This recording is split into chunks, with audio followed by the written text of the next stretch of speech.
मुझे बताते हुए बड़ी खुशी हो रही है कि साउथ ईस्ट डिस्ट्रिक्ट की एंटी नारकोटिक स्क्वाड ने एक बांग्लादेशी इलीगल इमिग्रेंट पूरा नेटवर्क जो काफी समय से दिल्ली में, और खाली दिल्ली में नहीं बाकी राज्यों में भी इलीगल इमिग्रेंट ट्रैकिंग कर रहा था, उसका भंडाफोड़ किया है। इस पूरे नेटवर्क के भंडाफोड़ के अंदर हमें करीब 47 इलीगल इमिग्रेंट डिटेन किए, डिटेक्ट किए और उनके खिलाफ लीगल एक्शन लिया। क्योंकि हमारा इन्वेस्टिगेशन का जो मेन बिंदु था, खाली इलीगल इमिग्रेंट ही डिटेक्ट करना नहीं था, बल्कि पूरा इकोसिस्टम कि वो किस रूट से आते हैं, कौन इंडियन एजेंट उनको लाने में मदद करता है, किस रूट से वो डंकी रूट से आते हैं, उसके बाद कौन यहाँ पर उनको एम्प्लॉयमेंट देता है, शेल्टर देता है, और सबसे इम्पोर्टेंट कि कौन उनके फेक आधार कार्ड या इंडियन डॉक्यूमेंट बनाता है जिसके भरोसे वो आगे इंडिया में सेटल होते हैं और अपना यहाँ पर आगे का जीवन यापन करते हैं। तो इस पूरी श्रृंखला में हमने इंडियन एजेंट्स भी गिरफ्तार किए हैं, 5 इंडियन एजेंट्स जो इनको मदद करते थे अलग अलग तरीके से, चाहे वो रोजगार देना हो या आधार कार्ड जैसे इंडियन डॉक्यूमेंट बनाना हो, उनको गिरफ्तार किया गया है। और करीब 33 इलीगल बांग्लादेशी हमने चेन्नई में डिटेक्ट किए और उनके खिलाफ वहां पर 2 FIR दर्ज करवाई। ये पूरी इन्वेस्टिगेशन स्टार्ट होता है 12 मार्च से, जब एक इलीगल इमिग्रेंट असलम हमें मिलता है। उसकी तहकीकात में काफी नाम सामने आते हैं, खुलासा होता है। उसमें एक व्यक्ति जो मास्टरमाइंड किंगपिन है पूरे ह्यूमन ट्रैफिकिंग का, इंडियन एजेंट जो ये इलीगल इमिग्रेंट बांग्लादेश से लाता है और अलग अलग हिस्सों में सप्लाई करता है, वो चांद मियाँ, करीब उम्र उसकी 55 साल, तैमूर नगर का रहने वाला। उसको हमारी टीम ने काफी लंबे तक ट्रैक किया, एक्टिविटी से लेकर टेक्निकल सर्विलेंस। उसकी मदद से फाइनली हम इसको इंटरसेप्ट कर पाए और हमने इंटरसेप्ट करने का वो टाइम चुना जब वो बांग्लादेश से नई खेप नए इलीगल इमिग्रेंट भारत ला रहा था, ताकि उसको रेड हैंडेड पकड़ा जा सके सबूत के साथ। तो हमने चांद मियाँ और उसके साथ 7 इलीगल इमिग्रेंट पकड़े। उसी कड़ी में जब मालूम हुआ कि कहाँ से वो लेके आता है, कौन उसका लॉजिस्टिक लोकल मदद करता है, तो एक लोकमान जो असम का नलबारी डिस्ट्रिक्ट का रहने वाला है, वो उसको मेघालय बॉर्डर पर लॉजिस्टिक सप्लाई करता है, गाड़ी अरेंज करता है, ताकि बॉर्डर क्रॉस करने के बाद वो उनको गुवाहाटी रेलवे स्टेशन तक छोड़ सके और उसके बाद ये अपनी रेल यात्रा से अलग अलग हिस्सों में पहुंच पाए। इस दौरान जो इंटरोगेशन हुई, जांच हुई, उसमें हमें 2 मेजर रूट मालूम चले। एक वेस्ट बंगाल एक्सिस है, जहां के बॉर्डर से वो इलीगल एंट्री करते थे। दूसरा नॉर्थ ईस्टर्न बॉर्डर है, जिसमें मेघालय खासकर, जहां से ये अपनी डंकी रूट से आते थे। वहां से जो मेजर स्टेशन होते हैं, चाहे हावड़ा हो या गुवाहाटी हो, वहां से ये दिल्ली की तरफ आते थे और उसके बाद यहाँ पर इनको अलग अलग एम्प्लॉयमेंट, बेसिकली मैनुअल जॉब में, जिसमें रैक पिकर, कैब कलेक्टर और ऐसी कंस्ट्रक्शन, अंडर कंस्ट्रक्शन जॉब वगैरह में इनको जॉब मुहैया कराते थे। काफी समय से जान मियाँ बेंगलोर में सेटल होने लग गया था, बेंगलोर में ज्यादा इसका रहना था दिल्ली की बजाय। तो इसने काफी समय से अब दिल्ली की सप्लाई कम और सदर्न स्टेट में सप्लाई ज्यादा कर दी थी। तो इसकी तहकीकात में जो हमें मालूम चला कि हाल फिलहाल में इसने चेन्नई में काफी इलीगल इमिग्रेंट दिए हैं तो हमारी टीम चेन्नई रेड की और वहां पर 2 अलग अलग गोडाउन पे, क्रैप गोडाउन पर करीब 33 इलीगल इमिग्रेंट मिले और लोकल चेन्नई पुलिस की मदद से, तमिलनाडु पुलिस की मदद से उनके वहां भी हमने लीगल कार्रवाई की और वहां पे 2 अलग अलग टोटल इसमें 47 इलीगल इमिग्रेंट हैं और 5 इंडियन एजेंट।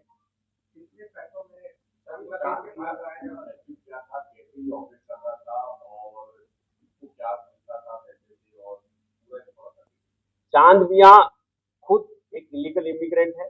ये बहुत पहले बचपन में अपने बाप के साथ यहाँ इंडिया आ गया था। तो अब क्योंकि इसका बांग्लादेश से कनेक्शन था, इसका बीच में बांग्लादेश आना जाना था, तो ये उस ह्यूमन ट्रैफिकिंग के रैकेट में सरगना बना कि मेरा आना जाना है और मुझे अलग अलग टाइम पर इसने ऑफ लेट पिछले कुछ सालों में ये अपना सिस्टम ऑर्गेनाइज किया और जैसा कि डिमांड सप्लाई यहाँ पर रहती है उस हिसाब से ये लोगों को वहां से लेके आता था और कमीशन इसका हर एक का अलग अलग रहता था depending upon the demand supply और आगे ये फर्दर अलग अलग लोगों को, एम्प्लॉयर को मुहैया करा।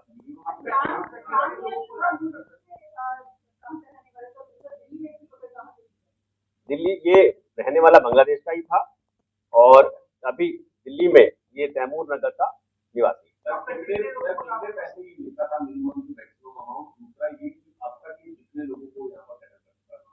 इसका डेफिनेट नंबर नहीं दे पाएंगे क्योंकि ये कई सालों से कर रहा था, तो इसका नंबर बहुत वेरी करेगा, बट हमने अलग अलग जो माध्यम से हमारे पास जो भी एविडेंस मिले हैं, करीब 100 अभी और बांग्लादेशी हमारे स्कैनर पे हैं जिसको हम डिटेक्ट करने की कोशिश कर रहे हैं ताकि वो भी अपना लीगली एक्शन के खिलाफ हो सके।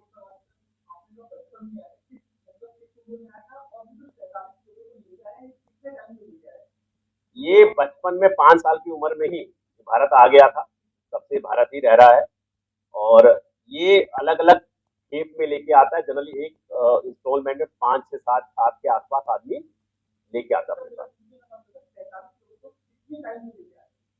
ये अलग अलग टाइम में, अब आप इसको डिफाइन 6 महीना साल भर तो नहीं बोल पाऊंगा क्योंकि एक इंस्टॉलमेंट में 7 आदमी 8 आदमी डिपेंडिंग वो लेके आता है और महीने में एक चक्कर भी अगर मानेंगे तो उस हिसाब से इट टेक टाइम।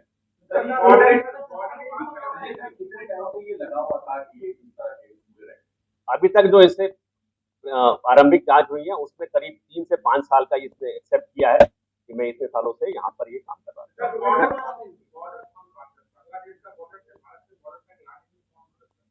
इसमें कुछ नाम बताए हैं क्योंकि वो बांग्लादेशी हैं तो उनका तो अभी खुलासा नहीं हो पाया है, बट ये खुद भी जाता था बांग्लादेश और वहां पे लोकल इसके एजेंट होते थे जिसकी मदद से ये पहले डंकी रूट और फिर यहाँ पर जैसे लोकमान को हमने इंडियन साइड से गिरफ्तार किया है तो ऐसे इसने इंडियन साइड में भी अपने एजेंट रखे हुए। इसका भी हमने भंडाफोड़ किया है। हमने करीब 3 आदमी हमने जो पकड़े हैं, जो साइबर कैफे जो डॉक्यूमेंट्री सेंटर चलाते थे और उसमें आधार एजेंट भी शामिल हैं जो आधार कार्ड बनाते थे। 3 लोगों को हमने गिरफ्तार किया।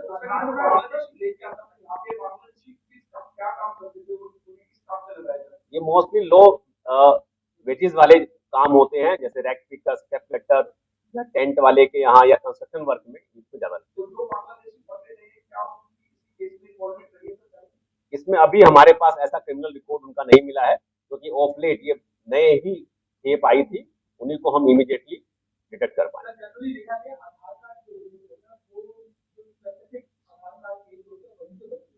जी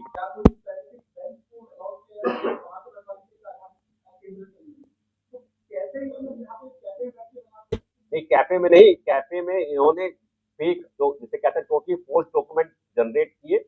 उन डॉक्यूमेंट को इन्होंने कनाइवेंस जो आधार एजेंट था, जैसे आपने बताया कि बैंक के कुछ एजेंट को ऑथोराइज किया गया है, तो उनसे इनका कनाइवेंस था। जो ग्राउंड एजेंट होता है जो बनाता है, उसकी नॉलेज कनाइवेंस की मदद से ये आगे बने, उसको भी हमने अरेस्ट किया।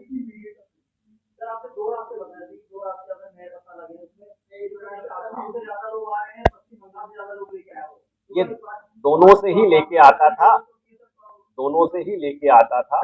दोनों के कुछ चंकी रूट्स हैं जहाँ से ये लोग अलग अलग समय पे लेके आते हैं।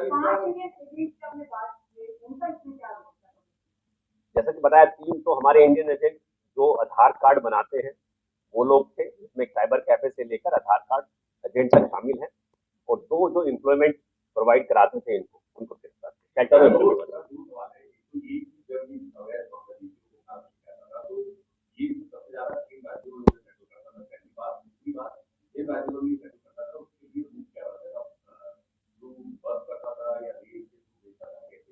मोस्टली ट्रेन, क्योंकि लॉन्ग डिस्टेंस था। अब ये ऑपरेट क्योंकि बैंगलोर में सेटल हो गया है, तो बैंगलोर और सदर्न जोन, जैसे हमने चेन्नई में पकड़ा है, तो चेन्नई का तो हम 100% कह सकते हैं कि वहाँ के पास सप्लाई कर अभी हमने कहा कि अभी हमारे पास 100 और हमने नाम जीरो डाउन किए जो अंडर स्कैनर। ये 7, ये जो हमने इसको पकड़ा है 10 दिन पहले, वो 7 एजेंट, 7 बांग्लादेशी इमिग्रेंट लेके आया था, उसके साथ ही हम इसको गिरफ्तार किया।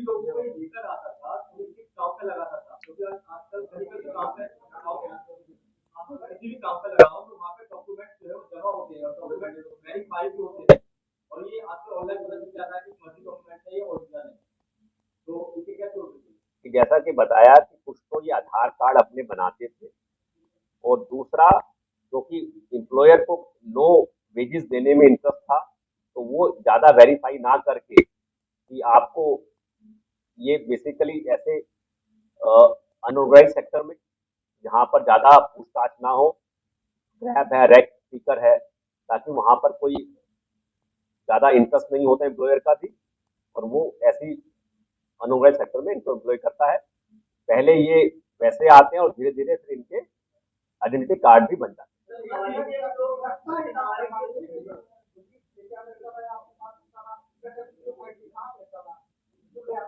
ये वही उनको, वही जो एम्प्लॉयर था उनकी पास ही भेज दिया करता था अपने पास। फैमिली एज ए फैमिली भी है, एज ए फैमिली भी थी, इसमें बच्चे, महिलाएं, सभी तरह के। अमाउंट वेरी करता है क्योंकि अलग अलग टाइम पर अलग अलग, कोई एक डिफाइंड अमाउंट कहना मुश्किल है।